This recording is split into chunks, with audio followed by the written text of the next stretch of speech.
Thank you very much. We surely should start now.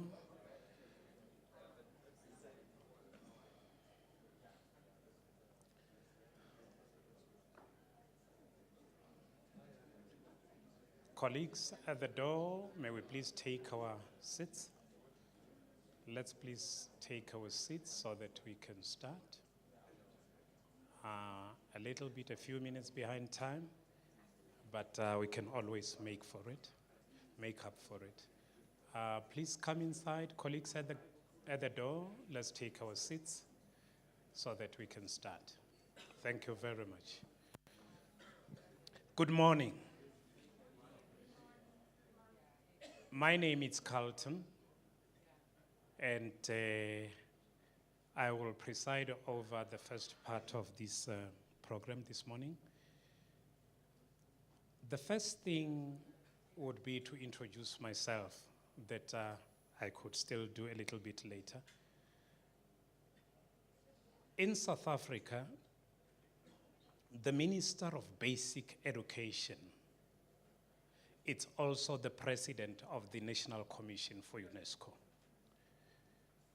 You'll agree with me that our meeting today is under the auspices of UNESCO. And as such, we have to speak about the Minister of Basic Education, who's, as I said, the President of the South African National Commission for UNESCO. She is the one who sent us here. I'm saying us because I'm not alone. We are a team from the South African National Commission for UNESCO, 6 of us. And while giving people the little minutes of settling down, I will quickly just introduce the team. I can see our colleagues from the National Commission for UNESCO. May you please just rise up so that people can see you. Mr. Mulepo there they are at the back. Can we give them a round of applause, please? Thank you very much. Thank you very much. Thank you so much. You may take your seats, colleagues. So this is a team that has been sent by the Minister of Basic Education and also President of National Commission to come and welcome you. In welcoming you, we always take a little time to speak a little bit about the South African National Commission for UNESCO, feed you with our propaganda. We all know, this is my song, we all know that the organization UNESCO was established in 1945. Now, our boast is that in 1945, when the organization was established, this country, South Africa, was there in London. It was one of those 37 or so countries that established the National Commission. And one of the only 2 that were from Africa, the other one being Egypt. My song goes on to say the country was a member of this organization until 1956, when the country decided to exit the organization, citing that the organization's publication interferes with its own internal domestic policies, referring to apartheid, something that we as blacks were very much happy of, that UNESCO never respected apartheid. Be that as it may, even if the country was out of UNESCO in 1956, come the 60s, the late father of the nation, Nelson Mandela, had ongoing relations with UNESCO. While he was in Robben Island, one maybe of the very few publications he was allowed to receive was a UNESCO magazine, The Courier. He had these strong relations with UNESCO in such a way that when he was released in 1990, one of the first places that he visited was the UNESCO headquarters in Paris, And there he was invited to address the executive board. And at that meeting, he made an undertaking that when the country will be liberated, he will ensure that it returns to UNESCO.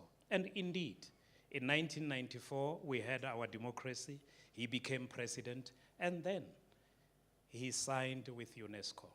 Now, you become a member of UNESCO, you are expected to establish a national commission for UNESCO in your country. And indeed, this is how we come to be the National Commission for UNESCO. You establish a National Commission for UNESCO, you must appoint a Secretary General for that National Commission. And in South Africa, the Secretary General is the one who's speaking to you currently, right now. Don't you give me a loud applause. Thank you so much. This is to welcome you all to South Africa. It might not be the rainbow nation of Nelson Mandela at the moment, but we'll come back. We are getting there. We all know what's going on at the moment. And we are not afraid to speak about it in South Africa. Because if we shy away from speaking about it, Prof, we will never get it right. This is not the South Africa that Nelson Mandela left us. And we need to start building. Among us, there are people of note. Please let us recognize the director of the UNESCO Regional Office for Southern Africa, who is amongst us, Professor Hubert Kitchen. Prof. While we are not going to name each and every one of us, but also we do have got an esteemed guest all the way from The Hague who arrived yesterday, a lady who is from the Netherlands, from the Ministry of Foreign Affairs there. Because I don't wanna kill the surname, we'll tell you about the surname. She can just stand up and we applaud her. Those, you'll soon know the names. At this point in time, colleagues, without any waste of time, I would like to invite colleagues from CIPESA and APC so that they could come to the front and give us some opening remarks. Can we please give them a loud applause while they're coming?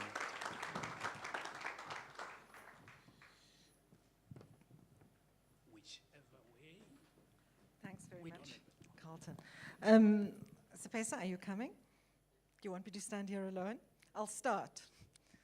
But please come up to the front. So let me introduce myself. My name is Anriette Esterhuizen. I'm South African. I live in Johannesburg. I don't like Cape Town.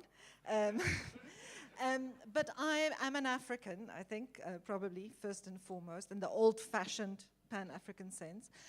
I'm the outgoing executive director of APC, Association for Progressive Communications, currently focusing on policy.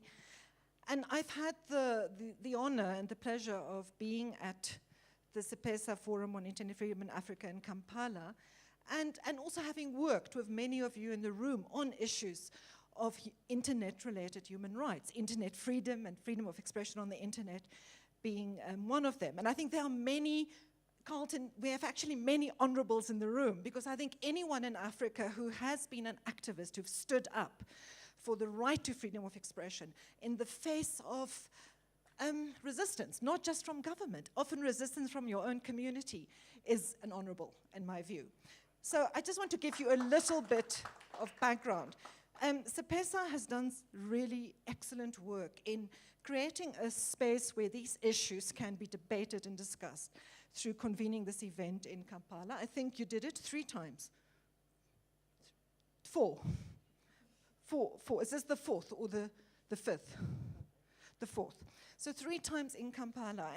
And having witnessed how that then creates a ripple effect where people feel more empowered to engage, to raise questions, to criticize policy, to challenge internet shutdowns, for example, during elections, we felt we needed to create this opportunity in this region.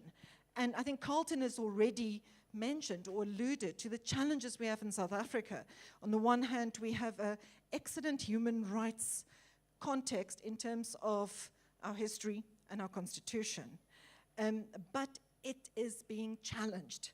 It's being undermined in quite sometimes insidious ways, just through top-down disapproval and silencing of dissent, but actually also through certain legislative reforms and changes and the introduction of new legislation or efforts to regulate the media, efforts to regulate social media. And South Africa is not alone. Zimbabwe has had internet shutdowns. Zimbabwe is a country where the independent media is existing at risk. And this situation finds itself expressed in different ways in different countries in the region. They are not all the same. There's never homogeneity. But we felt we needed to bring this debate and bring this space to the region. So that's why we're very grateful that CIPESA went to the huge inconvenience for them to try and organize the event here in Johannesburg. It's always hard to organize remotely. But that's why we're very happy that all of you are here. So welcome to South Africa if you're not from here. If you're from the sub-region, welcome, and let's start a process. Let's work together for media, for freedom, for expression, and for an internet that's open and free.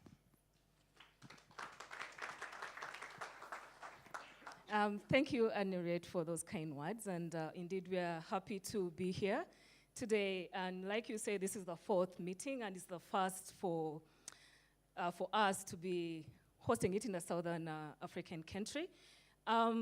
We thank you, everyone, for coming and joining us. Of course, we've done it without FEC's help to mobilize the local community here and the southern parts of Africa.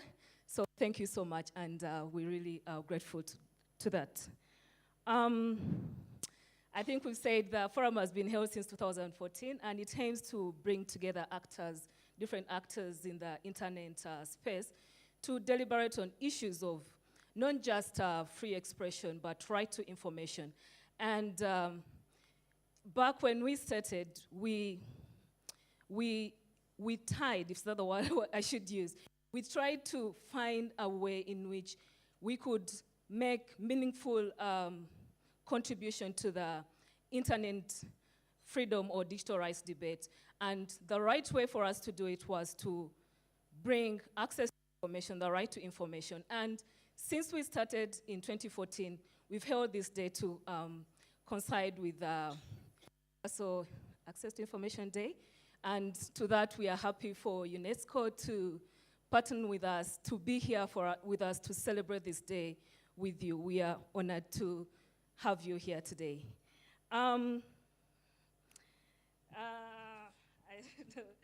So, yes, I think I've mentioned more of that. So really, we thank all our supporters. They are here, Google, Ford, Facebook, international media, small media, the Internet Society, Access Now, Open Technology Fund. These are actors who are promoting the open news and use of the internet for us to be able to use it and appreciate it in a meaningful way. And we know that there are lots of issues in Africa. We used to say that access is a big concern, but right now we are connecting, and as we connect, more challenges are coming on place. So I think this is the right platform for us to look beyond just getting onto the internet, but also to look at the underlying issues that are beyond us using the internet. So we wish you beautiful or successful deliberations, and we hope that you find the conversation meaningful and insightful for you. So please, welcome and enjoy the forum. Thanks very much. Back to you, thanks. Thank you so much, ladies. This is the Rainbow Nation. And Professor Gitchson, who I regard as my boss as the regional manager of the organization that I stand for, is not only a colleague, but to me, a brother. You know, this thing of being a brother to Professor Gitchson made me angry. And I was feeling like not introducing him. Why? Because he's my brother. One time I had to invite him to Venda. Venda is the northern part of South Africa, closer to Zimbabwe. And it's very hot there. You can see my complexion. Now, I showed him the landscape. It was very hot. He wanted something to drink. There are no cities there. We got into a small cafe, if you would call it that. Lo and behold, there was one bottle of cool drink. And we were all thirsty, both of us. So we bought that. And he explained it very well to say, Carlton, what we're going to do is that we are going to drink together. Yours will be the top part, mine will be the bottom part. And then he started drinking. And then he finished the drink. And I said, Prof, what about me? He said, no, yours was on top. I was getting to mine at the bottom. Prof, over to you. Over to you.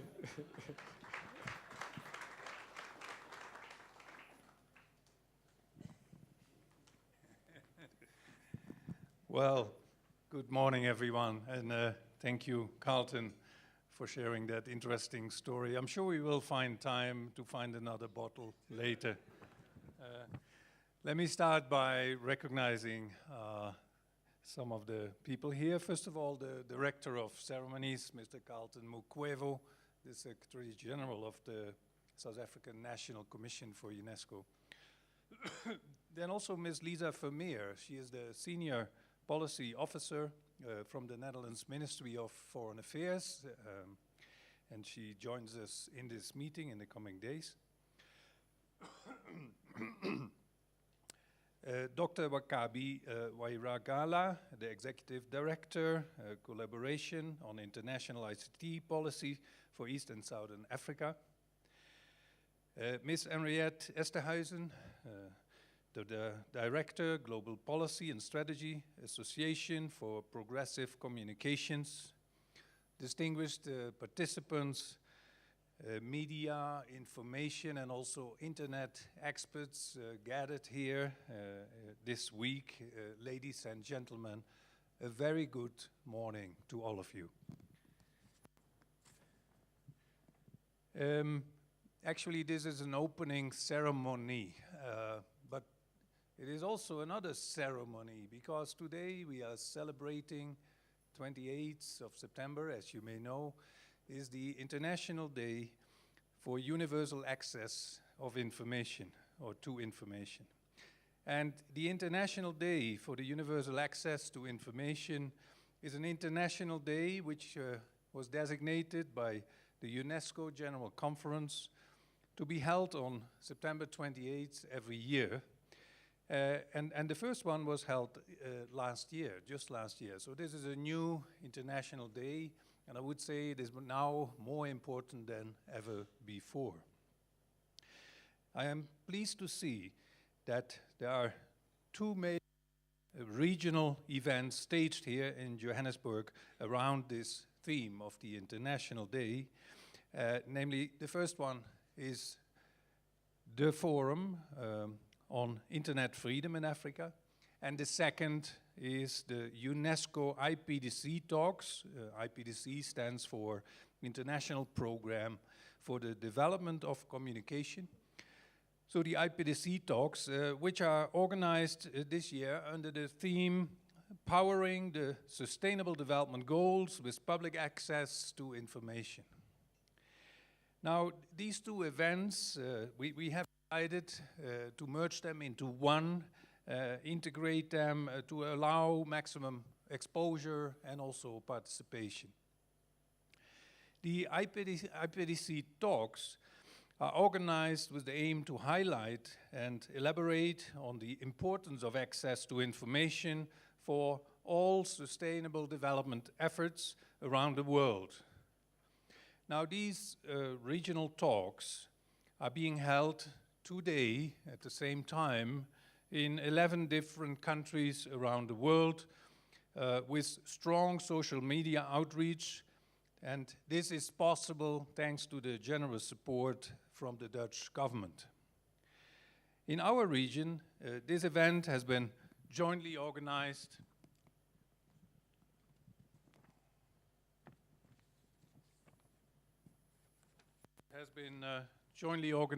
with the Forum on Internet Freedom in Africa, which is hosted by the Association of International ICT Policy for East and also the Association for APC. I thank these partners for collaborating with UNESCO in making today's event a success. Ladies and gentlemen, the Agenda 2030 and its 17 Sustainable Development Goals represent the most ambitious, comprehensive commitment that the international community has ever made to achieve 3 extraordinary things by the year 2030. First, to end extreme poverty. Second, to fight inequalities and injustice. And third, to protect our planet. Now, these are 3 very ambitious goals, but these are also urgent goals that need to be achieved within the coming decades. The successful implementation of this agenda and also the African Union, the visionary African Union Agenda 2063 is a shared responsibility. It is a shared responsibility between governments, the United Nations, development agencies and development partners, civil society and the public at large. Now, one factor that will contribute greatly to the success of this agenda is the role that media can and should actually play in informing, in educating, and also in engaging the general public on this important subject of Agenda 2030 and its SDGs.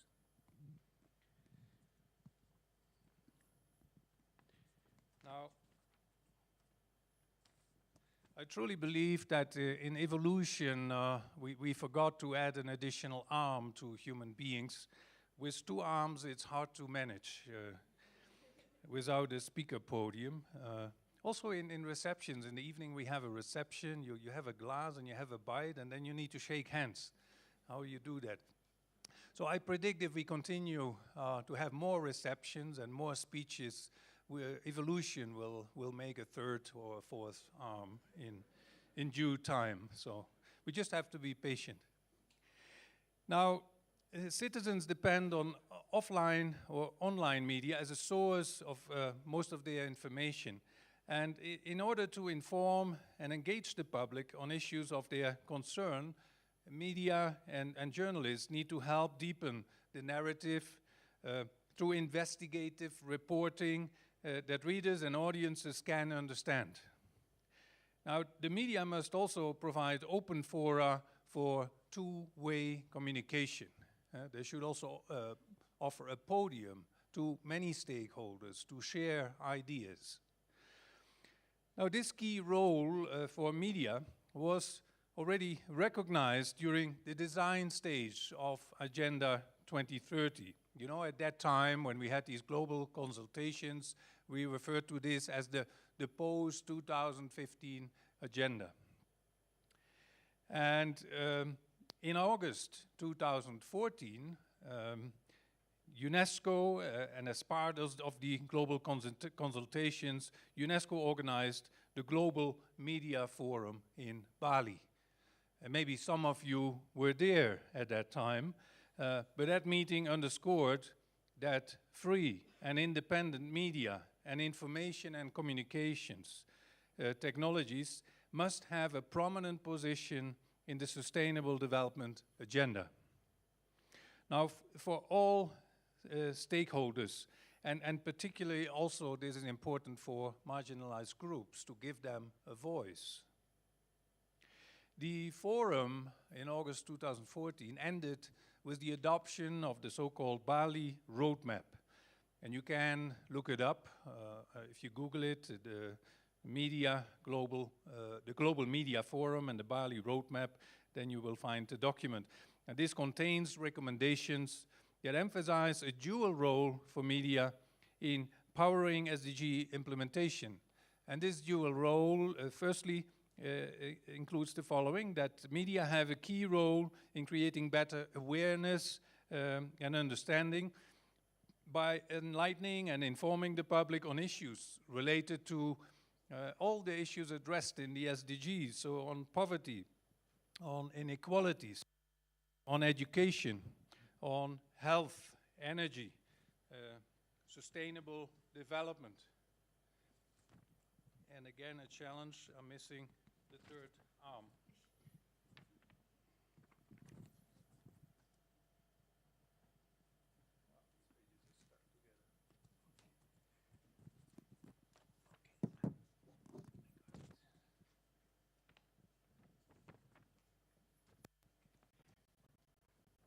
So sustainable development, issues of the environment, on cities, sustainable cities, issues of gender, climate change, just to name a few, they're all addressed in this complex Agenda 2030.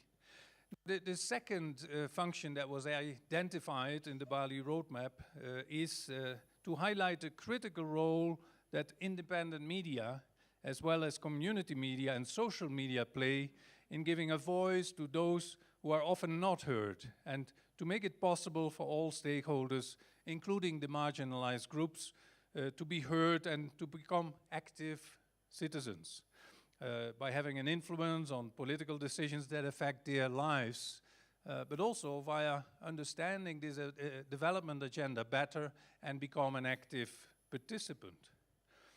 Now, the Bali Roadmap stipulates that countries and the international community must ensure the conditions for this are realized everywhere, in every region, in every country, and across the world, and also at community level, of course. And media and civil society must seize the opportunities that new media offer to connect with broader audiences. Ladies and gentlemen, Africa has a very young and dynamic population. This is often referred to as the demographic dividend. Now here in the Southern Africa region, 76% of the population is below the age of 35. It is not without reason, therefore, that the African Union theme for the year 2017 is harnessing the demographic dividend through investments in youth. To the young people of this region, I say, Agenda 2030 is your agenda. The SDGs are about your future. And in fact, you are the SDG generation. And it is therefore important that young people play a significant role in informing and shaping the 2030 Sustainable Development Agenda. I am therefore pleased to see so many young media, information, and internet experts here in the audience. In this respect, it's also worth noting that more than 1/3 of the SDG targets focus directly on youth, particularly in terms of their participation, well-being, and empowerment. Let me also say that women, of course, also have a critical role to play in achieving the Sustainable Development Goals. And we know, in fact, Goal 5 is fully dedicated to gender equality, and multiple targets of other SDGs reflect also women's empowerment. The SDGs in Southern Africa will require the active participation of women. Therefore, addressing gender disparities must be prioritized at the highest level. Of central importance to the SDGs is the commitment to leave no one behind. This commitment emphasizes social inclusion that is centered on the respect for human rights, cultural diversity, demographic governance, and the principles of equality and equity. In concluding, I wish to remind that sustainable development is a multifaceted concept, and as such, popularizing and packaging it in a way that ordinary citizens can understand and engage at the grassroots level is necessary for achieving Agenda 2030.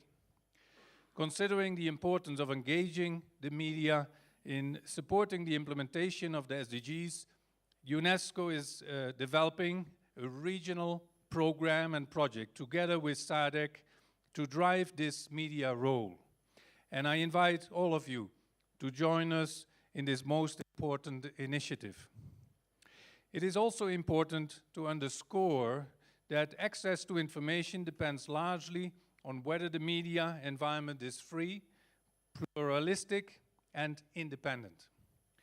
Hence, freedom of expression can be viewed as one of the fundamental freedoms acknowledged in SDG 16.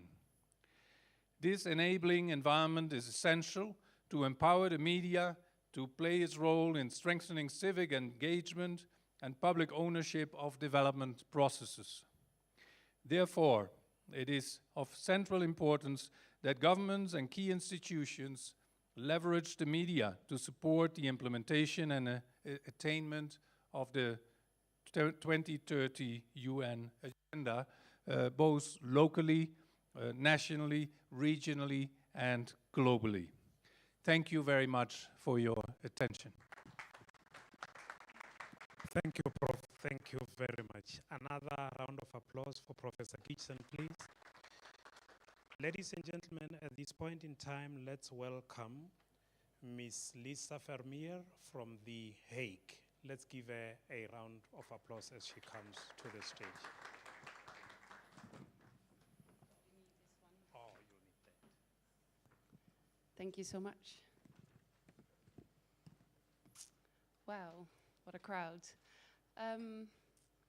Dear ladies and gentlemen, I'm very honored to be here and to speak to you all on behalf of our ambassador, Mrs. Marisa Gerards. She's the ambassador of the Netherlands to South Africa. I'm a policy officer, senior policy officer on internet freedom in The Hague, and I'm very happy to be here. In front of me, I see a wonderful crowd, and I think this crowd will enable us to have an unforgettable event about free and open internet. I will just keep it short today and hope that my voice won't fail me.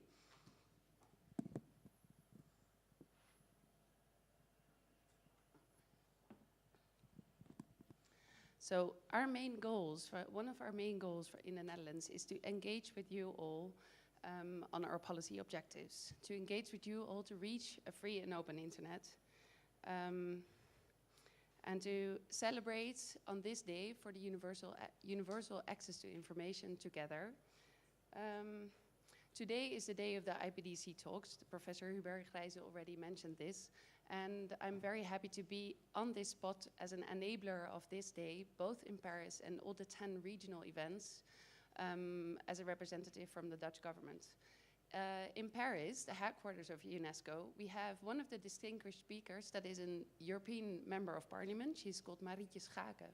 And she's one of the tireless fighters for a free and open internet. And she is somebody who can connect the technological developments to foreign policy and policy initiatives. And this connection is not an easy connection to make. And I think we all know this in this crowd. To keep up with technological developments and to adjust legal and legislative developments with this fast pace is one of the challenges that we work as a government. In the Netherlands, one of our main aims is to work on a free, open, and secure internet. This is really important, the three of them, and we perceive them as interrelated characteristics of the internet that strengthen each other and not characteristics that fight each other. This threefold approach of open, free, and secure is our leading threefold, and we try to grab every opportunity internationally in multilateral and bilateral fora to speak out, to reach this with our partners. We propagate this everywhere. I'd like to sketch some of our priorities from the Dutch Ministry of Foreign Affairs to know where you can find an ally in the Dutch government worldwide. But before I hop into this shortly, I want to say that you all know that impact can only be made if you work together with lots of partners. For us, partners are, in the first place, like-minded countries, like-minded governments, and we created a coalition of like-minded governments in the Freedom Online sphere. It's called the Freedom Online Coalition. I hope you all know it. And we continue to work together on joint initiatives to have greater impact on Freedom Online worldwide, globally. For this coalition, to work together with non-state stakeholders is crucial because we have to work together to have an impact on Freedom Online. Well, where can you find us as an ally? I just have time to mention a few. In the first place, I'd like to stress the importance of digital security for human rights defenders, for activists worldwide. In this era, in this time of increasing repression online and a diminishing space for civil society, digital security or digital safety, as some people like to call it, is of crucial importance. Everyone, every activist, every human rights defender works online. One of our main partners, and we have many, but one of our main partners that I want to mention that we work together with is Digital Defenders Partnership.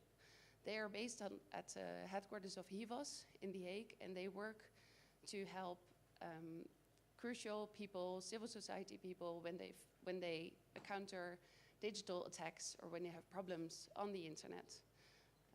Another priority of us is to fight against network shutdowns. In March, the FOC published a joint statement from all FOC countries on state-led network disruptions.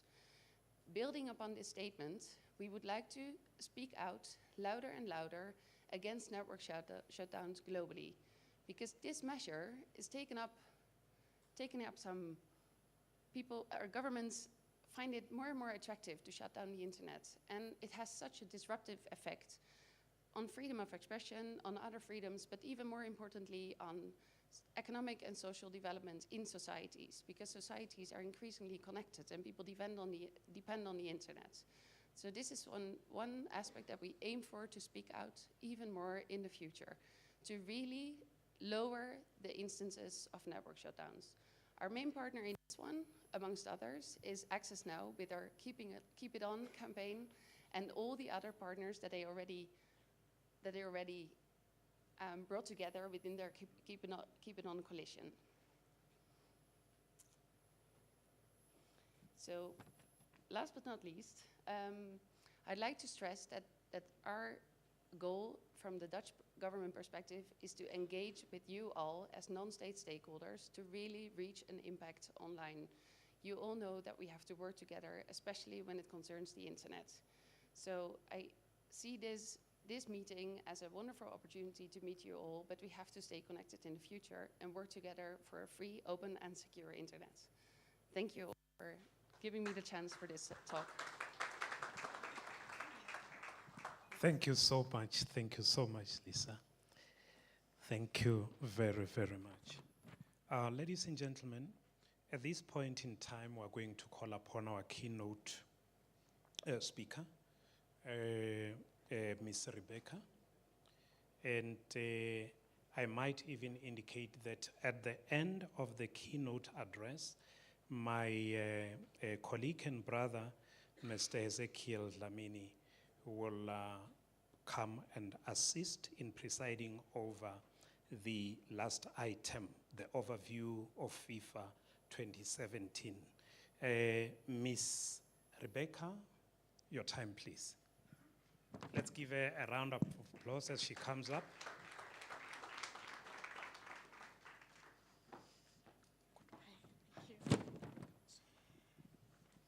Good morning. Wow, the room is so full. This is wonderful. You see, I also only have 2 hands, and I need 3, but I will manage. We're used to this, right? Techies. My name is Rebecca Anonchong. As an introduction, I'm founder and CEO of a company called Appstec. We do enterprise software. Why am I here? What am I doing at a conference on internet freedom as an entrepreneur in tech? Well, I'm from Cameroon. That's part of the hint. And I live in Cameroon most of the time, but I shuttle back and forth between the US and Cameroon. And on January 17th of this year, as I normally did, I traveled from the US to Douala. And within a couple hours of my arrival, I couldn't connect to the internet anymore. And I don't know if you've ever had that happen. It's like your internet connection goes down. Okay, 5 minutes, you're getting antsy because you're trying to do stuff. 10 minutes, you check a different connection. So I was like, okay, my one provider that I usually use, it's not working. That was MTN. And then, so I went to Orange. Orange wasn't working. I was like, okay. When all else fails, my neighbor's internet, I hacked into his internet. I hacked into his internet years ago, changed his password. He still hasn't realized it, I don't think. But even his internet wasn't working, and he uses a completely separate provider. And, 10 minutes, 15 minutes, an hour later, there was still no internet. 2 hours later, there was still no internet. At this point, I'm panicking. I don't know what's going on. I'm having to actually make phone calls. Use the phone for phone calls, as in using the regular cellular network, not WhatsApp, to make a phone call. And calling people across Cameroon, no one had internet access. So initially, we thought it was an outage, maybe the cable, one of the submarine cables had been cut. We had no idea what was happening. By around midnight or 1 o'clock in the morning, in Douala, the internet was restored. And it wasn't until the next day that we realized that it wasn't a technical glitch. The internet had been shut down by the government. Now, completely shut down, as in they actually unplugged the internet, if that's possible. They had gone to the undersea landing, and they had just literally sent the military to unplug the internet, thinking that because it landed in the English-speaking part of the country where there had been some dissent, that they would lose the internet, but the rest of the country, which also depended on that submarine cable, would still have access. And so that's why for several hours, we didn't have internet anywhere in the country, but they figured out eventually how to shut it down for just the English-speaking regions. Now, this is 5 million people that were disconnected for the internet for 93 days. When I'm saying disconnected, I mean no internet. There was no possibility of using a VPN or any other of the tools that we're accustomed to override the censorship. It wasn't censored. It wasn't social media that was shut down. It was the entire internet. The consequences were devastating. Devastating. Not just to the digital economy, but to the entire economy. Small businesses that transacted through mobile money. We know how important mobile money is in Africa. were not able to function. Banks were shut down. Hospitals had no access to internet. It's not just browsing on Facebook and chatting with your friends. It was absolutely devastating. And in the midst of that devastation, creativity. So one of the things that happened is that we created this hashtag, Bring Back Our Internet, that some of you might have heard of. And you know, we learned something crucial, is the importance of organizations like CIPESA, Access Now, Internet Sans Frontières, all of which participated. And so there was this entire worldwide army of people tweeting, Bring Back Our Internet, using that hashtag. It trended in Cameroon, on the French-speaking side, for the entire 93 days. And efforts by government trolls to drown the hashtag using all sorts of methods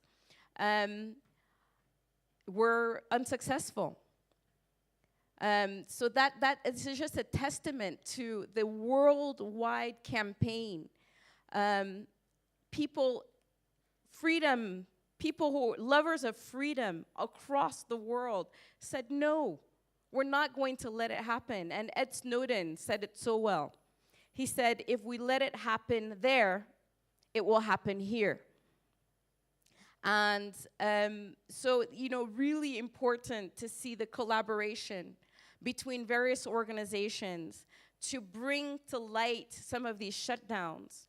We created, in Cameroon, we actually even created these we called them internet refugee camps, where people would have to travel from the English-speaking side of the country to the French-speaking side of the country in order to get access to the internet. So imagine that they're carrying like a whole bunch of phones that were handed to them by their friends and family members. And as soon as they got to the other side, they would upload and download all the messages and then go back and carry the phones back. That's how bad it was. People had to share their email addresses so that important information, they were able to get important information you know, through their emails. They had no access to emails. Imagine all the online course attendees, all these, you know, we talk about MOOCs and the ability of e-learning. Well, 5 million people had no access to that learning.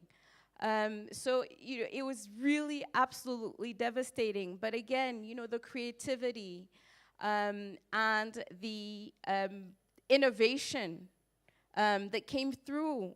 And we realized one thing, is like they made me, an activist. All of a sudden, I was interested in internet freedom. I might not have been as interested, had they not done that. And so all of us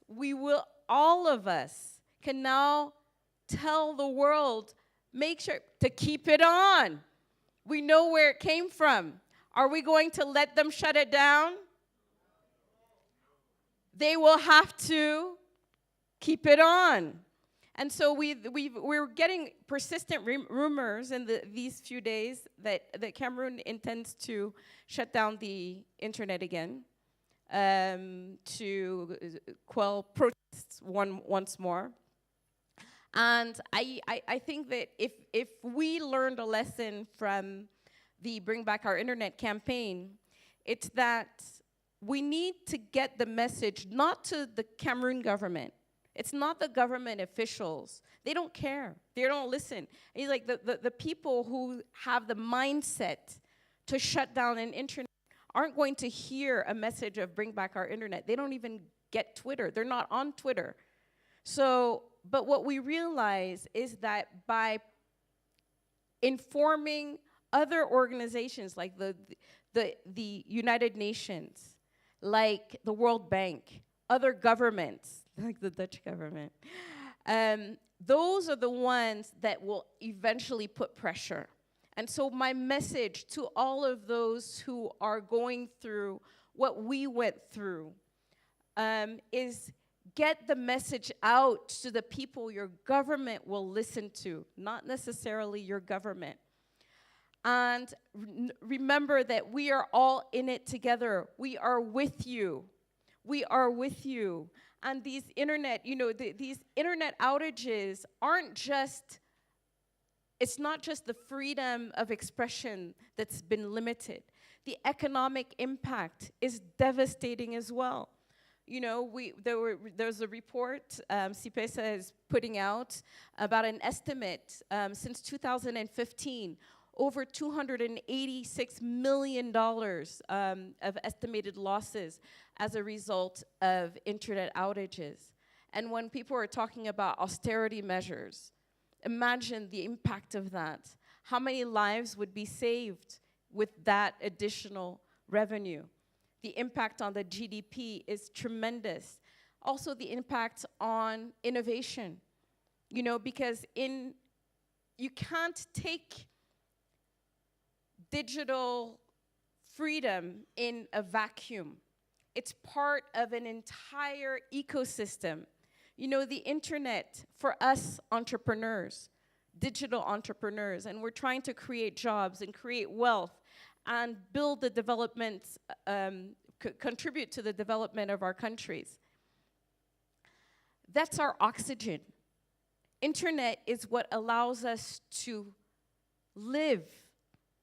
You cut it off, you're cutting off wealth, you're cutting off innovation, you're cutting off opportunity, you're cutting off jobs, you're cutting off livelihoods. And so my message once more is, please, government, never shut it down, keep it on. Thank you so much. Never shut it down. What do? You keep it on. Thank you so much, my sister. Tata Nelson Mandela was different. He handed over power. Now, in Africa, it's not that easy. I handed power, but I'm taking it back. In the House, we've got an extraordinary lady. The democracy of South Africa was also, had this beautiful organization that made it to stand, the Independent Electoral Commission. And that commission was led by a wonderful lady. We are so fortunate. The lady is in the house. I'm going to ask Henriette to come and introduce the wonderful lady. Henriette, please. Thank you very much, Carlton. Can you hear me? No, let's use this one. Thanks a lot. This is our surprise visitor. We are very honored to have her here. This is Advocate Pansy Tlakula. Carlton mentioned what some of her credentials are in South Africa, but she is the First Lady of Access to Information in Africa. Pansy is currently the chair of the African Commission on Human and People's Rights. How many of you learned about the African Commission yesterday? 1, 2, 3. Quite a few person. She's the chair. She has been for the last while, and for even longer, Pansy has been the special rapporteur of the African Commission on freedom of expression and access to information. I think in the world, this is the only human rights institution where those two things are combined, freedom of expression and access to information. And she has been instrumental in access to information in Africa actually getting to the point where it has. Pansy, I think it was in 2013, 2014, Pansy led the process of developing a model law on access to information. And it was that model law and the work of APAI, the African Platform on Access to Information, that brought us to a place now where I think we have, how many countries? 22 countries in the continent that has access to information legislation. And then I just want to say from the perspective of APC, we've been really honored to work with Pansy on internet and internet freedom of expression. First at the Human Rights Council, along with Frank LaRue, who was the special rapporteur, and then at the African Commission, where we had a resolution passed in November of 2016 that recognizes the internet as an enabler of freedom of expression in Africa. So without Pansy, we would not have achieved that. And without her support for the African Declaration on Internet Rights and Freedoms, we wouldn't be where we are. So I would just ask you all to give her a huge hand of applause, stand up and recognize her for her work. Yes, yes, yes. And Pansy, we give you some reading matter. So that's you to take with you. It's just the African Declaration and some other publications. And I know you have another engagement, but if you have 3 sentences for us, people in the room are internet rights activists, freedom of expression activists. What should we be doing? Thank you very much, and good morning to everybody. It's good to see some of the friends that we have traveled this long road with. It's been a long 12 years. I became the Special Rapporteur on Freedom of Expression and Access to Information in Africa for the African Commission on Human and People's Rights in 2005, actually. And my mandate was renewed in 2011. So it's 12 years. My mandate is coming to an end on the 1st of November this year. I will be going to Banjul, which is the headquarters of the Commission, for the last time on the 1st. And I will swear in new commissioners, and that will be the end. It's a very emotional end for me, but at the same time, I think I'm ready to hand over the baton to somebody else, because if you overstay, you begin your welcome in a position, you begin to undo all the good work that has been done. So as I come to the end of my mandate, I really have to thank each and every one of you for the support that you have given me over the years. We have achieved a lot. You will recall where we started when we had the API conference in Cape Town, which led to the API Declaration, and then there was the Model Law on Access to Information. And from 2011, in fact 2012 to now, we have been able to increase the number of countries with ATI laws on the continent from 5 to 22. It was slogging. I used to go from country to country to country to advocate for the adoption of these laws. My last visit is Kinshasa on Sunday, just to give them the last push to say you have to adopt the law. Of course, adoption of the law is an easier part, because after adoption, then implementation starts. As it has been said, I then sponsored a resolution on internet, freedom of expression on the internet, which we have not quite implemented because of the many things that we're doing. But I'm glad the resolution is there, which advocates for free internet in African state parties. And I'm glad that civil society in this country have already adopted this perspective on universal free access to online information in South Africa, to push our government actually to ensure that free access to internet becomes a reality in this country. So thank you very much, and congratulations for this. This is a very important document. But for those of you who are remaining, I think, and who work with the Commission, the implementation of that resolution is important, because as you know, a couple of years ago, in 2002, the Commission adopted the Declaration of Principles on Freedom of Expression in Africa, which is a seminal piece of work on freedom of expression on the continent. But it's a dated document because it was adopted in 2002. So that document has to be amended. Two things have to happen. We have to look at the section in that document that deals with ATI, access to information, and update it. We also have to have in that document a section on internet rights. So I'm bring this challenge to you. We started the work, but we did not finish it.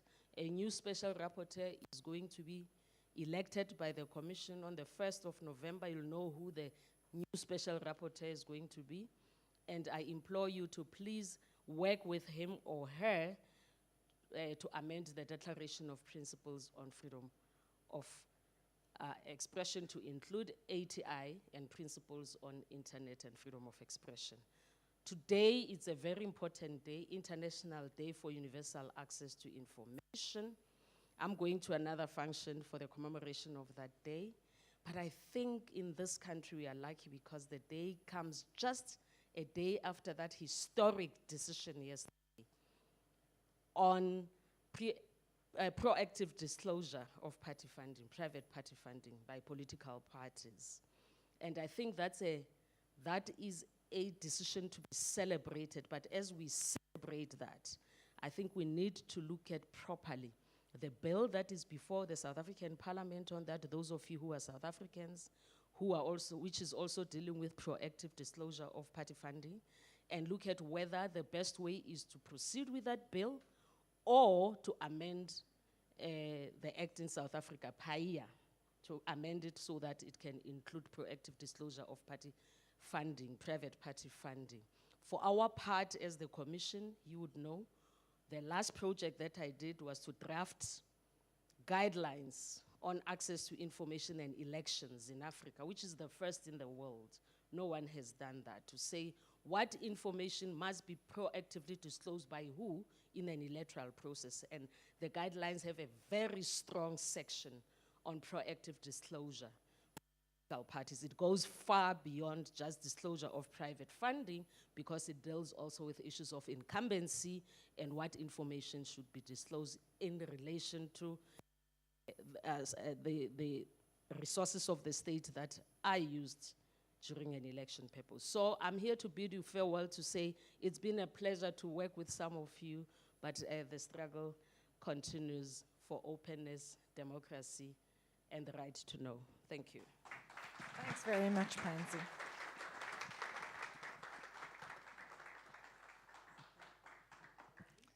You can leave, and thank you so much for joining us and letting the other people wait.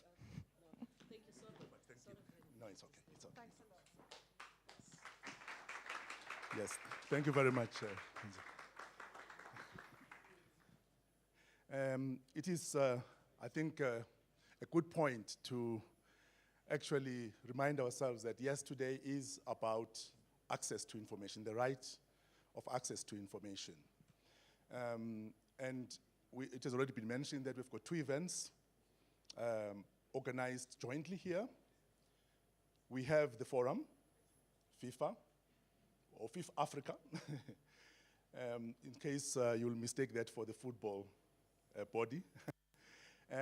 But then we also have the IPDC talks. I will invite colleagues from the organizing teams to present the two events. There are certain sessions and themes that need to be highlighted because there will be a possibility for us to break away after tea and attend some of those sessions. So I will start with Ms. Koliwe, please. Come and take the mic to present a theme under Fifth Africa. Give her a hand of applause, please.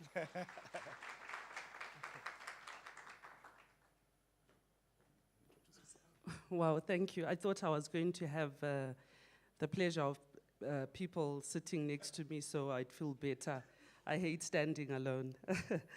I'm going to speak to the issues relating to the media, and I'll say my name is Koliwe Majama. I'm a program officer with the Zimbabwe chapter of the Media Institute of Southern Africa. So as MISA Zimbabwe, we find ourselves at the intersection of internet governance and digital rights issues, as well as advocacy around media freedom. So when you look at the sessions that we're going to have throughout the forum, I think we are going to have conversations that relate to the challenges that the media face, not only in terms of the content that they produce, but also in terms of sustainability and keeping up with the realities of, you know, having an audience that is producing its own content and an audience that is more critical and looking at news that is fast, high-end news. So by the time you have your newspaper out, people already know what's already making the headlines. But as well, when you look at the media and content in terms of audiences, when you have a mainstream or online edition, and I see we have Delta Ndowu here, who will probably even be sharing the challenges of having a state-owned newspaper, having a public online platform, which is open to comments, where you have to actually sit down and look at whether it's your Facebook page, people are posting comments which you wouldn't ordinarily share on a mainstream newspaper, or wouldn't actually get to hear because you decide not to hear whatever people have to say about what it is that you've produced or your editorial position. What are the realities in terms of audiences getting to give you feedback? Then there's online content producers, and this is a popular thing back where I come from in Zimbabwe with the coming in of Facebook Live. We don't have that many licensed television or radio alternatives.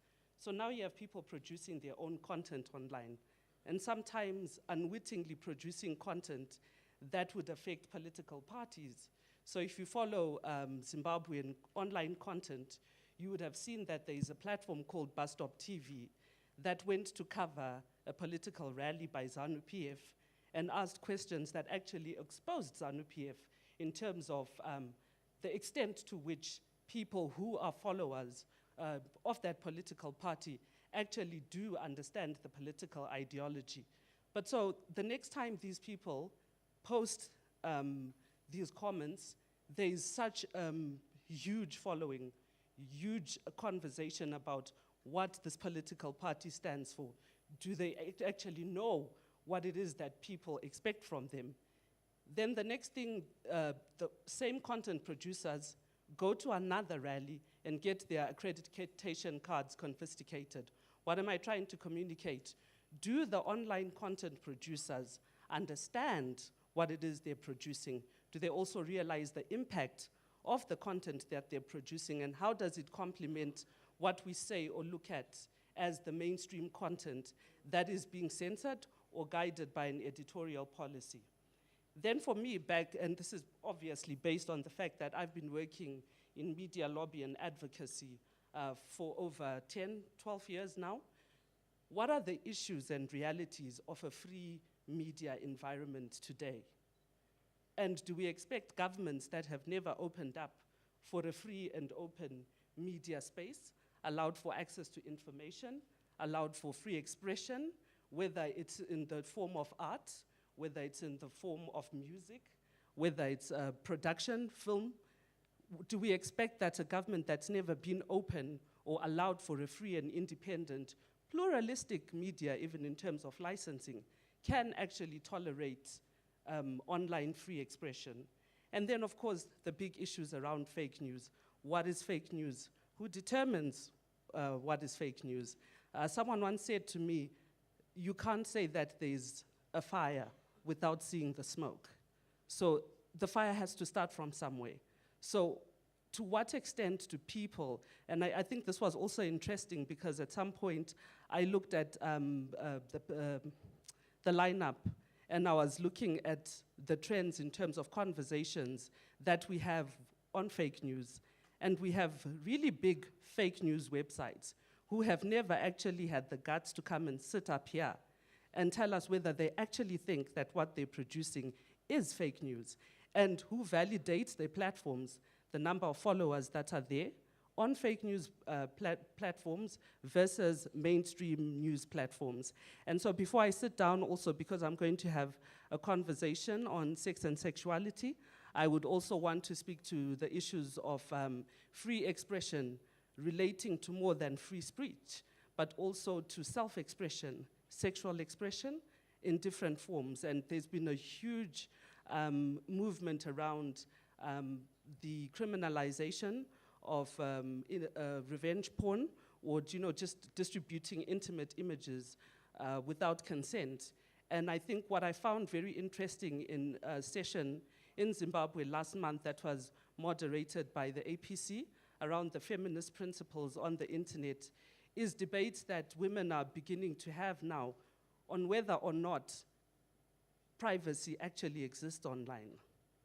The minute you take a picture of yourself and share it with someone in trust and in confidence, to what extent can you actually say you still have control over that particular image? So I also want to thank the APC for that conversation, particularly acknowledging or validating the work that has been done in Zimbabwe around the criminalization of revenge porn, because we have managed to get it onto what is currently the cyber crimes and cybersecurity draft in Zimbabwe, though there are paradoxes, obviously, around what is pornography. So thank you. Thank you very much, Koliwe. That was very insightful. Can we go on to the next session leader under Fifth Africa, Eugenio Gagliardan, please, from Wits University. Kindly come and present your themes. Yes, please. Good morning. Thank you very much, and thank you for having me here. I'm not going to make a pitch for my panel, because I think there are so many amazing panels going on, from panels on infrastructure development in Somalia to internet shutdown and so forth. But I'm really grateful that I'm given a couple of minutes to talk about an issue that I think is really important. So what we will do in our panel is on the importance of putting the politics and technology at the center on reflection of internet freedom. And this is important because at the beginning of the information revolution, the relationship within politics and technology was apparently very clear. There was a kind of a sense of confidence that politics would have transformed technology. And I remember it was 2000, I was still in university, and this was captured really well by the expression of Bill Clinton when he encouraged the Chinese government to try to resist the democratizing power of the internet, using the expression, it's like nailing Jello to the wall. And it's interesting that that's what the Chinese government had just done. It has been able to create the largest base of internet users in the world, but it hasn't lost control over the internet. And what we will try to highlight is the importance of, in some of the debates of internet freedom, is moving beyond the dichotomies, some false dichotomies between democracy and autocracy. There are good uses of the internet, apparently, and democratic countries like Ghana, Kenya, and probably South Africa would fit into this category. And then bad uses of the internet, or authoritarian uses of the internet. And we can mention Rwanda, Zimbabwe, and Ethiopia. Most of my work has been on Ethiopia. And Ethiopia is a very interesting country. It's a country that has one of the most sophisticated surveillance system on the continent. And is very interestingly connected software coming from Italy, my own country, coming from the UK, and expertise coming from the US in order to surveil its own citizens. At the same time, is a country that has dramatically expanded the use of technology for education. And one of the things that the Ethiopian leaders are increasingly saying to Western donors and Western countries, you're doing very little effort to understand the amazing things we're doing with these technologies. We have created a platform to allow every secondary student in the country, in the rural areas and in the urban areas, to have access to the same quality of education. We have increasingly streamlined service delivery. We have created a commodity exchange that has been used all across Africa. And yet, you, in these cases, Western NGOs and Western donors, fall back on these lazy categories, calling us authoritarian. So what we will try to do is trying to reflect on an idea of technopolitics that fights this laziness, that can recognize that it's not just in the newest technology that we can understand why the internet is behaving the way it is. In the case of Ethiopia, it would be ideas that emerged at the time of the guerrilla struggle in the 1970s. But this can resonate very well with many other liberation movement and decolonization one. So on the one hand, it's really interesting. I've participated and researched on a lot of forum and spaces on internet freedom. How we tend to be too skewed about the future, about what the internet should be, how we can get there. And we forget the history. And I want to end up with a warning, because one of the problems, I'm an academic, we do study, we analyze, and so forth, and having this approach can end up being a justification for what it is. The internet in Uganda is the way it is, we have to work with it. But it doesn't have to be like that. There are also other opportunities that these kind of analysis can open up. And one of the things that we find out is that in this moment, the kind of different theorizing on the internet is happening at the level of head of states, leaders, and political leaders in various countries. The like of Paul Kagame, the late Meles Zenawi, were rightly criticizing the West, and the US in particular, for its hegemonic project over the internet. But at the same time, what is happening is a global hegemonic project is replaced by narrower, nationalistic hegemonic project. And we found in countries like Ethiopia, certainly, but this can also be the case of Kenya and Uganda, the civil society is on the back foot, and the academia is on the back foot. There is an inability to coalesce and have together a right criticism on some hegemonic project coming paternalistic and patronizing in some cases coming from the West, and the same kind of criticism or narrower project of reshaping the internet supposedly to make it a better fit for Africa. So thank God there are forums like this one when the civil society is very much present, the academia is present, amazing individuals who have made the difference in their country are present. So hopefully we can have this conversation during the forum. Thank you very much. Thank you very much. Round of applause at Eugenio. Can we have Irene please also come? Irene is from the Tanzania Women of Achievement. Come and also present the session theme.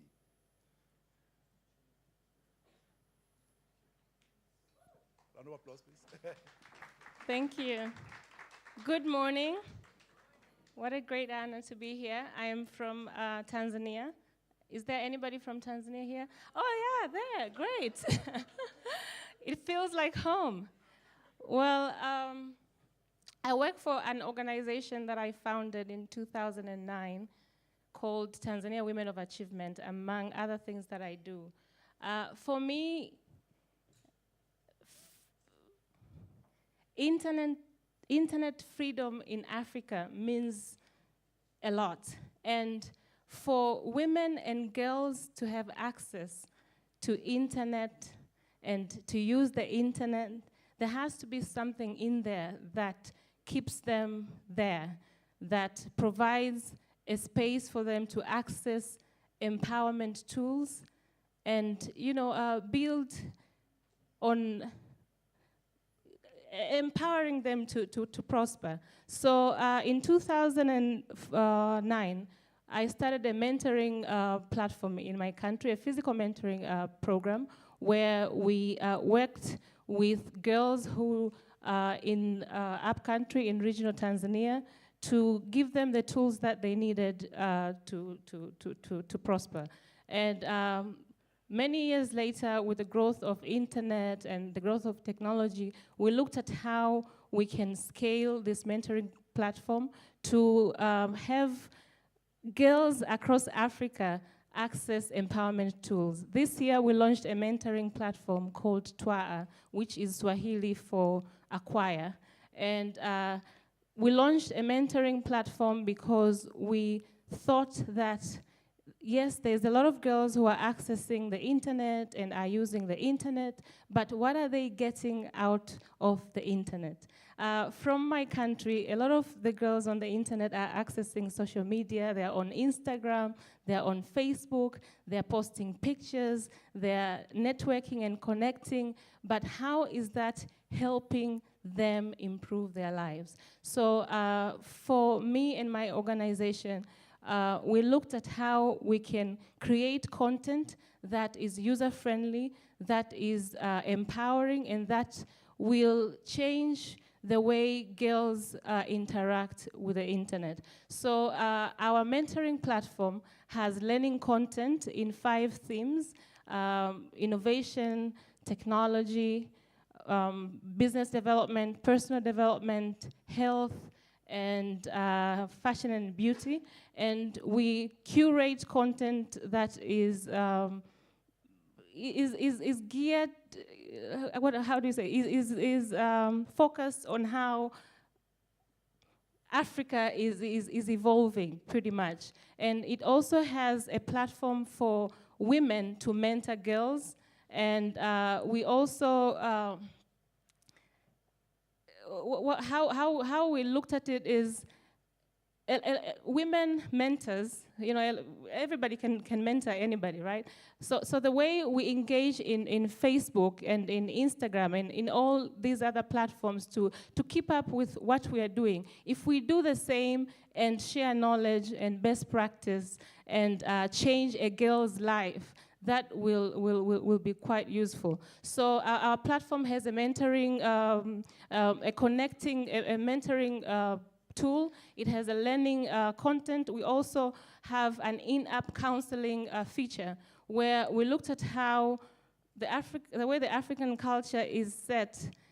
We don't have a lot of safe space to talk about our emotional and psychological and all that stuff. We talk to our friends, we talk to our families, but it's not safe anymore. You can tell your friends things, and the next thing you know, it's on WhatsApp group, you know, that kind of thing. So we have an in-app counseling feature where we have psychologists behind the scenes who are providing a safe space for girls and women to share and get emotional support. So for me, accessing the internet is about accessing the right content that is empowering. It's about, you know, creating a space and platform where girls and women and youth can engage and collaborate. It's about using this very powerful tool to create wealth, to share knowledge, to share information, and to grow as individuals, as countries, and as continents. It's also about, you know, putting down national borders and engaging, you know. I think we're at a point where somebody talked about you know, the African population being young and being our greatest asset. But it's a great asset only if we are to talk to each other and leverage on each other's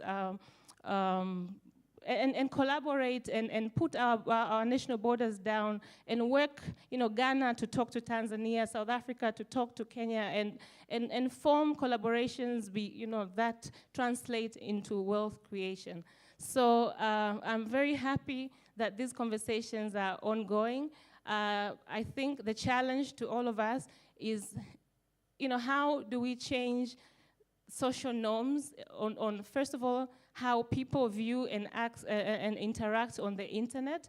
How do we create content that is more empowering so that, you know, our girls, women, and the youth can stop using all this content that is degrading? And, you know, there's a lot of bad content on the internet. Kids are accessing violent games. You know, it's all about sharing jokes that are degrading and dehumanizing. So how do we create better content? And by changing that narrative and by creating these tools where people use the internet for empowerment, you know, we will be addressing half of the issues that are a challenge today. So I'm excited to be here. Thank you very much. Thank you. Round of applause, please. And now I will invite Victor Capio from CIPESA, please, to also briefly give an overview of the themes in the sessions that he will lead. Let's encourage him, please, with a round of applause. Round of applause, please.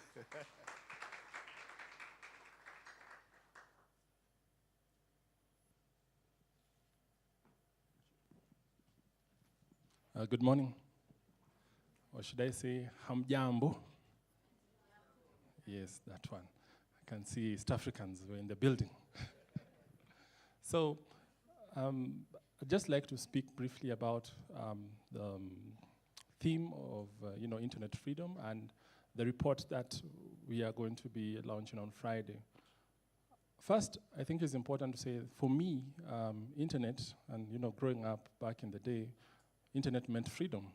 Freedom to do anything that you wanted online. You could say whatever you wanted, you could access whatever you needed, and it was free from any hidden hand. You could access it freely. It was open.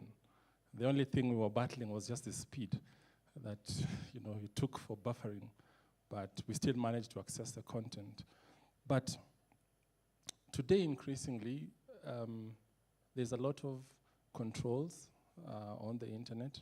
There's a lot of interest to regulate the content that people have or the content that people share online. And it is important that in that discussion, we look at what roles the business community is playing, because now they are at the center of it. They stand between the information and the person who is accessing. What role should these individuals play, or companies?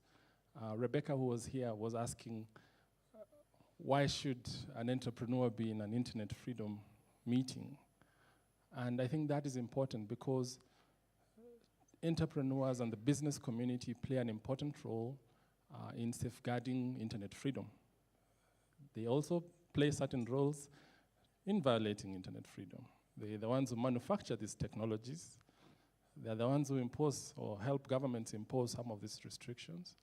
They control our information, or they keep it on our behalf and share it with whoever it is they feel, whether for profit or for government interest or access. So there is an important role that they play, and it's important that we also start looking at what are their responsibilities with regard to internet freedom. What do they need to do to promote internet freedom across the continent? This year's report focuses on 10 countries, and we also looked at some of the key themes that are important and are emerging across the different countries. These examples include, hate speech, for example, and offensive content that is being shared online, and the increasing interest of governments to deal. And also there's a frustration by governments because in some of the countries we don't have sufficient legislation to deal with some of the offenses that are being committed online. Like I've said, the internet can be used for good purposes. It can also be used for bad purposes. So we are also seeing some certain developments in terms of new legislation that is going to deal with some of the offenses that are being committed online.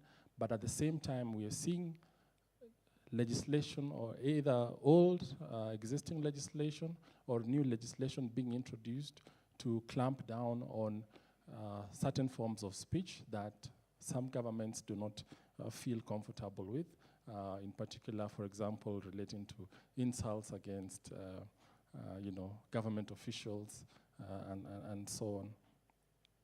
So we hope that in the various sessions that you're going to be looking at today, you'll be able to interrogate also the various roles of the intermediaries that they play. Whether you're going to be looking at strategic litigation, how can we probe the roles that intermediaries are playing, for example. When it comes to big data and the privacy conversation, we are giving so much, they're trading so much, they're making so much profit, but where is the right of the individual? How can we ensure that the rights of the individuals are safeguarded, even as we want to encourage innovation and business to grow? Everybody, or many people here use Uber, for example, and Google Maps. It's convenient, it's useful for everyone, but you have to give something to get the service. But must we give everything? Can we limit what we're giving? Can the intermediaries control what they're taking so that we ensure that the rights of individuals are also protected? There are also concerns regarding the safety of women online. We are going to have certain sessions around that. And that is also interesting, the perspective of intermediaries. We've had someone speak about revenge porn and other emerging forms of violence online. How can those women who want to use the internet freely stop the violations, and what roles can intermediaries play to ensure that violations do not proceed on their platforms? The other important thing that we can also consider is question of research. How do we promote research on internet freedom across the different countries? When we were looking at the study, part of the challenge was that there's not enough stuff that's been written in the continent. And it's important that we look and see what are some of those new ideas, what's the new content, what's new research, what are the new areas that we can start thinking about to generate new knowledge that can be used to inform either government policies or legislation, so that we can have a very secure, free, and open internet. And finally, the developments around network disruptions and filtering of content. We are seeing states taking measures and technologies to conduct surveillance, including requiring intermediaries to put in place those mechanisms within their networks. While this is a negative trend, it's important to start questioning those who are developing these technologies, and also put to task the intermediaries in terms of how much can they push back when governments are coming up with some of these practices and policies and approaches. And it's important to stand strong and also lobby, because one of the challenges we're finding is that the internet community is not speaking to the mainstream human rights community. We need to make sure that these two parallels converge, because human rights is human rights, whether it is offline or offline. Thank you. Thank you very much, Victor. And lastly, I will present the other session or the other track of this combined event, which is IPDC Talks. I'll just do it briefly. IPDC Talks will be holding sessions throughout the day today, and we're mainly looking at how media can power or can popularize SDGs. MDGs came and they went, and many of our people still didn't know what they were about, let alone what they did in their own lives. And there's been long discussions about the role of media, or the possible role of media, in changing that paradigm concerning SDGs. So we'll be looking at the role of free media, pluralistic media, independent media, both offline and online, because offline media is still relevant, especially in Africa, but we are particularly looking at our region here in Southern Africa. We are looking at the duties that duty bearers also should perform to ensure that media plays its role in the development agenda. Duty bearers being authorities, institutions, and also those who make decisions, whether at local, national, or regional levels. We're also looking at the role that activists like yourselves, the rights users, what role can you play to ensure that this role of media is realized? So we are actually concerned about promoting the development agenda so that it is known first and foremost by our people at a local level. We are concerned that those people should own these agendas and should engage their authorities, whether local or national, to ensure that the objectives and the aspirations are realized. So we're hoping that this will bring in an element of accountability on the part of authorities. This is what we'll be discussing. So in some of the sessions, we'll be looking at the landscape, media landscape in the region. We'll be looking also at SDG issues that need, maybe we can prioritize as needing urgent media advocacy. So we invite you all to join us and make this media role a reality. And let's not have SDGs go the same way as MDGs went. Let's make SDGs an everyday talk in our localities, in our offices, and in our homes. I thank you very much. With that, we will go to the next session. Ms. Manana, please come forward. The next session concerns the competition that was organized within the context of IPDC talks. Ms. Manana will take us forward on that. Let's encourage her, please, with a round of applause.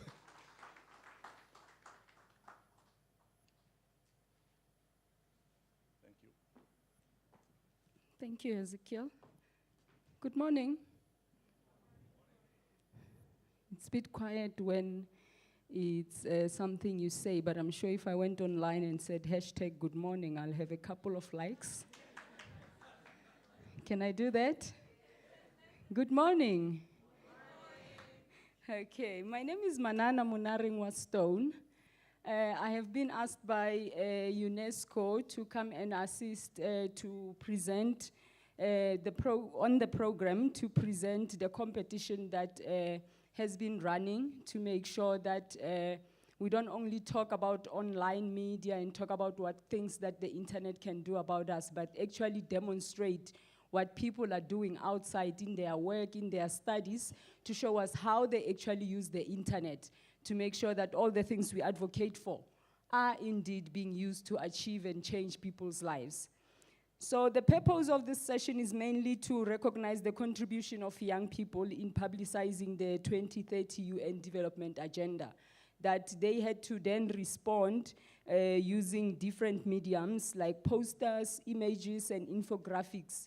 And the main thing that they had to answer was a question that says, how can online and offline media promote access to information? It should have been a tough one, right?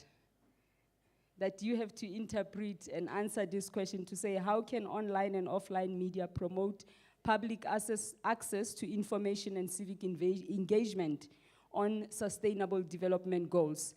So we're going to today then reveal or unveil the winners, the people that entered this competition. The entries came through, and then the selection process went through, and there were people that had really impressive entries that they've put out there to say, this is how I can demonstrate that we're not only talking about this, but it does happen. The winners, we're first going to just announce them, first, second, and third. And then after that, we're going to have a Skype conversation. So you see, we're using media to talk about media.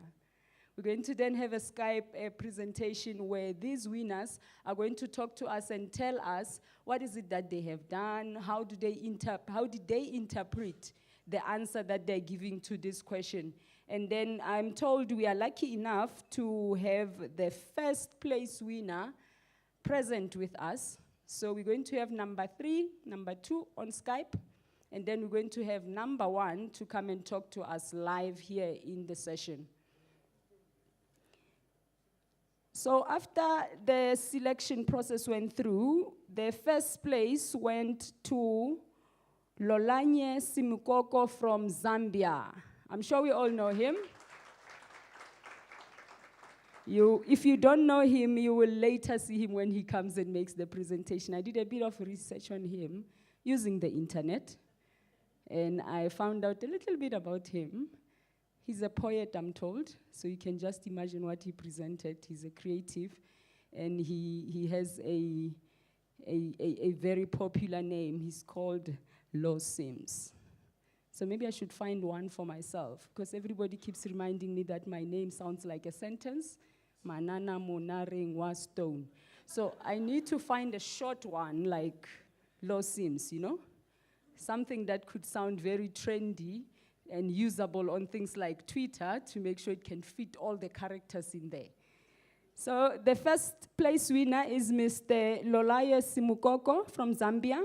And second place was taken by somebody from Lesotho, Diana Ramunari. Third place was from Botswana, Refilwe Mutibi. Those were the winners. Let's give them a round of applause. And then we're now going to go to Skype. We've been wondering if Skype would not disappoint us. They say in South Africa, bandwidth is very bad. So please forgive us. We will try and connect with them.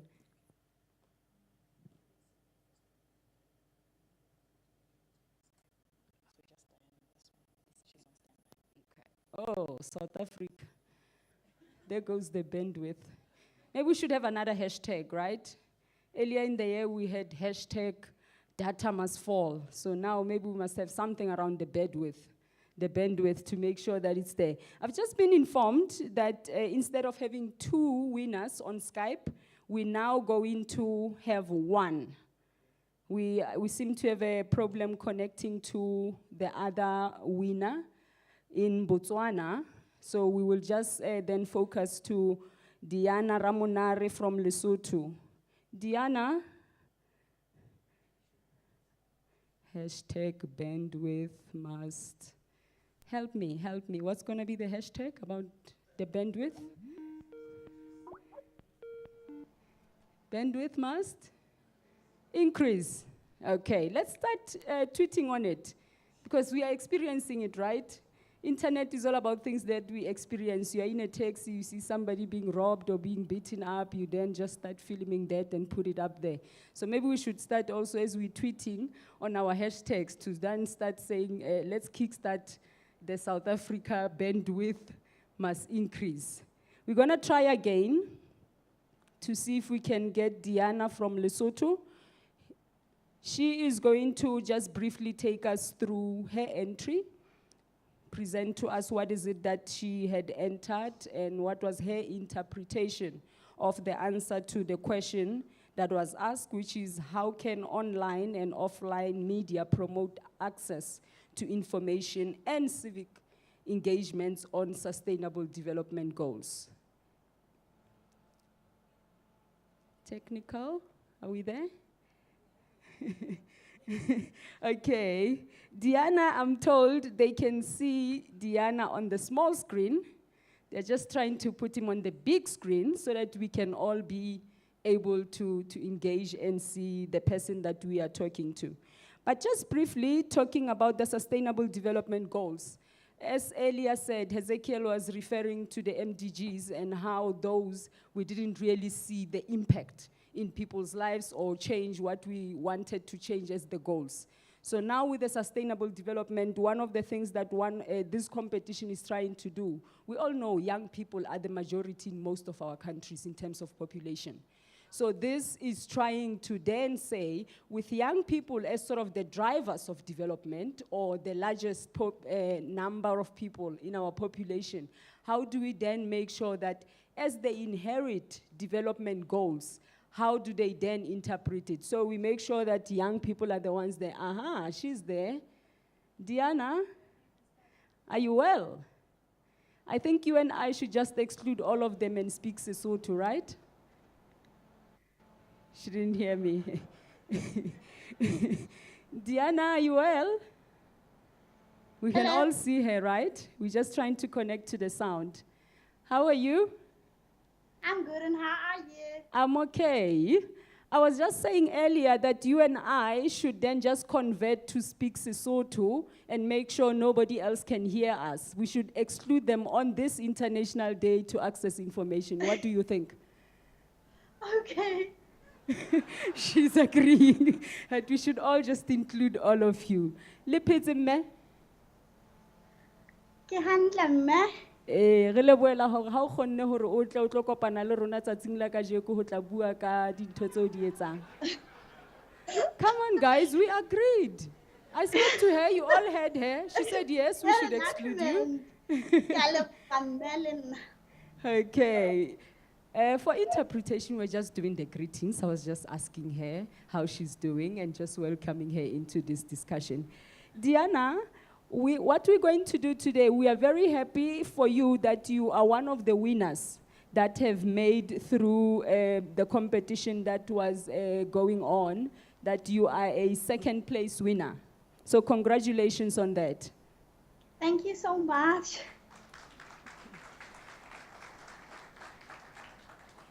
please briefly tell us about yourself, what you do, what you have studied, and what inspired you to go through this competition for you to get this far. My name is Diana Ramanari from Lesotho. I'm currently studying mass communication. I'm a third-year student at National University of Lesotho, Institution of Extramural Studies.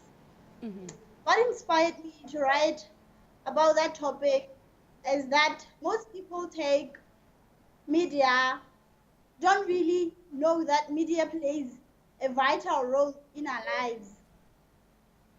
Through media, we are able to access information that has been departed or disseminated by media.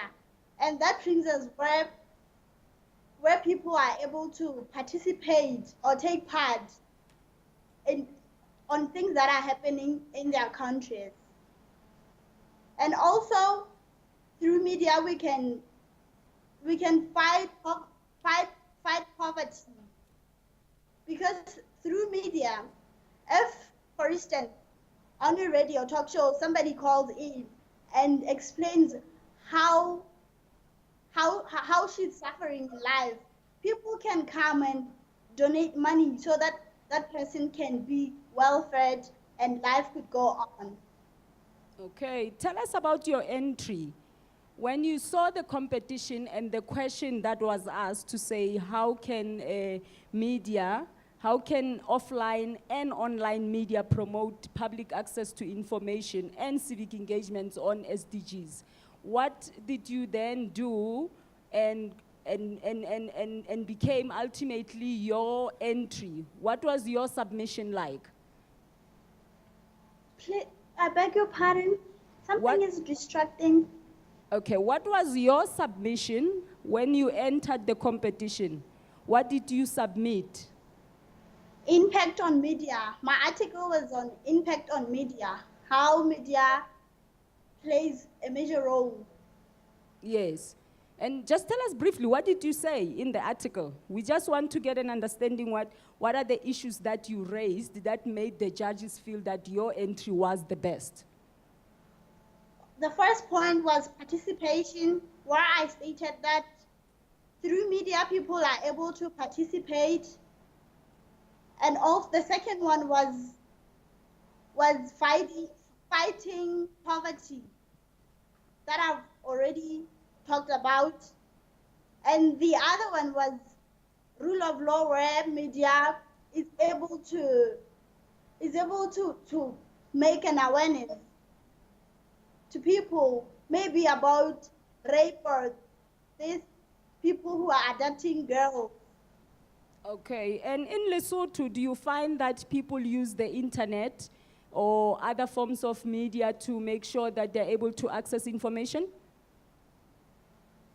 I beg your pardon? In your country, Lesotho, do you find that people, ordinary citizens, are able to use media or the internet to access information and also be able to participate in democracy? Yes, they are. And how is it? Is access good or bad? How does it work? How does it? How do people in your country use the media to access information?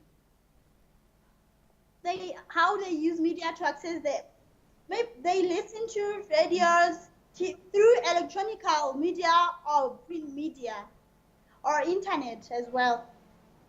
Okay, correct. Thank you so much for joining us. We can see you in South Africa. We also can see that you're struggling to hear us. We keep seeing half of your face and the other ear going to the speaker.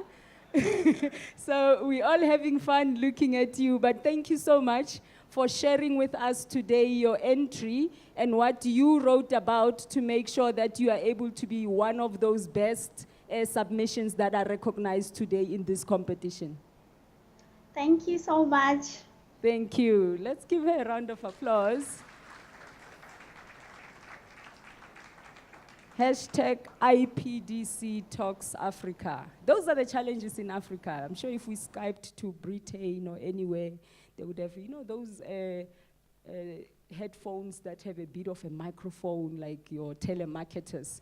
So for me, looking ahead, those are some of the challenges that, yes, we have the internet, but do we have all the tools that enable us to freely and easily be able to communicate? But what's nice is, despite the challenges, she has been one of those that say, I want to put a submission to reflect what people in my country, which is Lesotho, use media and how they can promote public access to information and civic engagement on sustainable development. Let's just give a last round of applause. As earlier mentioned, we're not going to be able to connect to Refilwe Mutibi from Botswana, but she's the third place winner. We're now going to ask the first place winner, Lol Sims. Are you in the room? I think he has just stepped out. Hezekiel, if you could help. Oh, he is here. He has moved here already. I was pointed where you were sitting. So as I'm saying Lol Sims, I'm looking at Hezekiel like where he is. Thank you so much for joining us. We're just going to ask you, similar to what we did with the representative from Lesotho, we're just going to ask you to talk to us about your submission, what inspired the submission, and how does it answer the question that was asked. Round of applause. Ladies and gentlemen, welcome. By the way, just a brief correction. Earlier, my name was pronounced as Lolanye. My name is Lolavier. Yes. Lolavier Simkoko is my name, yes. By a show of hands, how many of you love playing a particular sport? Anybody? All right, okay. So what I want to say is, if online media were a sport, I believe youths would be the main people, the main players, passionately flooding this online media so as to play. I say this because I believe youths are the main people who are dominating online media, and I would love to suggest that they should be engaged in promotion of sustainable development goals, so that we can ensure a sustainably developed environment. Yes, so Lola Vesimkogo is my name, and that's my presentation, which I came up with. Next slide. Okay, broad access and agenda setting. As we can see, there are various online media platforms such as Facebook, Twitter, blogs, etc. And these enable us to have an opportunity to access information from various platforms online. So once someone wants to disseminate information or to access information about sustainable development goals, they can just visit any online media platforms and they can have that access to information. And concerning agenda setting, I propose that online media can, with the use of agenda setting, can help promote sustainable development goals. I say this because agenda setting is quite a powerful tool, and once, for example, if I post something on an online media platform such as Facebook, say an idea on how a certain SDG can be promoted, another person can respond, and we can begin, and we can frequently be posting about those ideas, ideas concerning promoting SDGs, and they will eventually be implanted in our minds, and eventually at the end of the day, we'll be able to put these ideas into fruition, that is, put them into action. Next slide. Okay, the time factor. Online media platform with the usage of the internet enables us to have access to information about sustainable development goals 24/7. So unlike a situation where I am limited or restricted to go to a, say, public library when it's just nighttime, online media doesn't have that barrier. I can access information about SDGs all day long. Thank you. Quick access at one's comfort. Okay, that simple image just shows someone accessing internet quickly. I mean, we're just a click away from essential information about SDGs, and this can be easily accessed at our comfort, say at our homes or in our offices. You don't necessarily have to visit physical libraries and go through all that stress. Right. Interactivity. This is one point I love very much. It's a very vital element.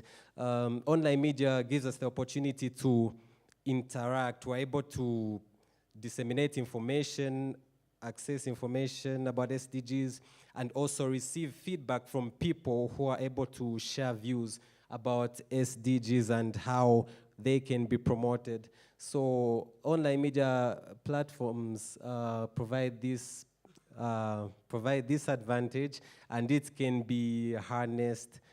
So what I would love to urge all the relevant stakeholders, oh, by the way, that's the image that was presented, that was submitted.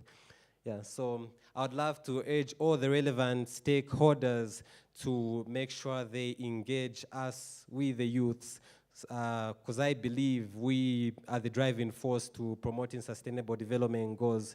We can harness online media to push this agenda forward. So relevant stakeholders should engage the youth, and we'll be able to help the world be a better place by 2030. Thank you.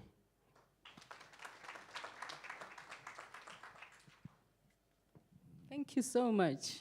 Yes, and apologies there earlier. I'm now gonna say it right. Lolavie. Yes, let's get it right. You know what they say about somebody's name, that is their identity. You wouldn't write Coca-Cola in small caps, everything, right? Okay, thank you so much. I think that was a very impressive, it was a poster that you did. Okay. So as he was saying that, remember earlier I said young people are the largest in terms of our population in Africa. So he also referred to that to say, as young people, we are always using online media. So those that set the agenda on SDGs should then be able to make sure that they get to young people to be able to assist with the agenda of making sure that there is change that happens. And I truly agree with you that what is different now is media is consumed differently.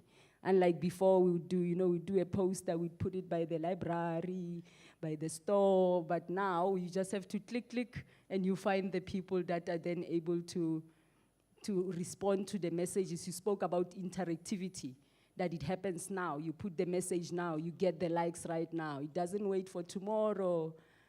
Sorry to those that write newspapers that we get it tomorrow, but online it happens right now. So those are some of the things that could then be then used to make sure that as advocacy happens on SDGs, we use the right tools to be able to find the people that we want to make sure that they are change makers.